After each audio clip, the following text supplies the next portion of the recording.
I'm Ty Burr. I'm Wesley Morris. And today under discussion is Cowboys and Aliens.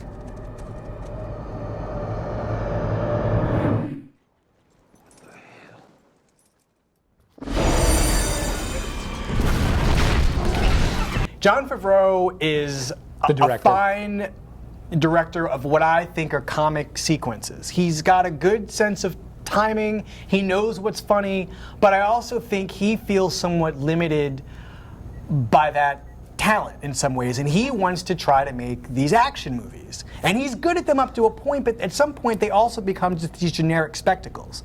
And more to the point, he's making a Western. He's making an alien invasion movie set in the Old West. He doesn't and there get are the rules Western. for both. There are rules for both genres. Right. And the second, and the most important rules for the Western, for instance, he doesn't really have a natural sense for. No, he doesn't. It doesn't feel. I mean, this is a Western movie where the West doesn't entirely feel lived in.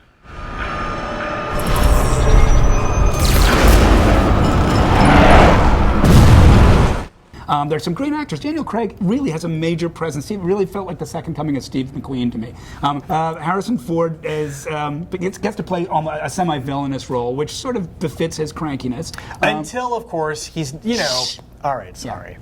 Yeah. Don't worry, he's not abducted or anything. It's just... And there's a lot of good performances, but it doesn't...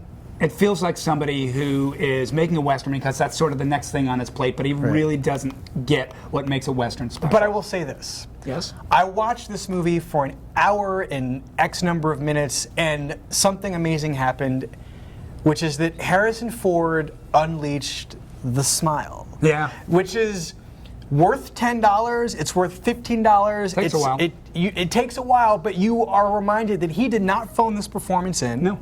He is having a good time, and there's a point at which that Han Solo, Indiana Jones, Kelly McGillis looks really hot face comes up, and I just felt like I was being sucked into a tractor beam that had nothing to do with actual aliens. It was a movie star tractor beam, and I would have paid There's a lot. In fact, that's the main thing going happen. on here. There's a lot of movie starness going on in this movie, and other than that, it's not entirely original.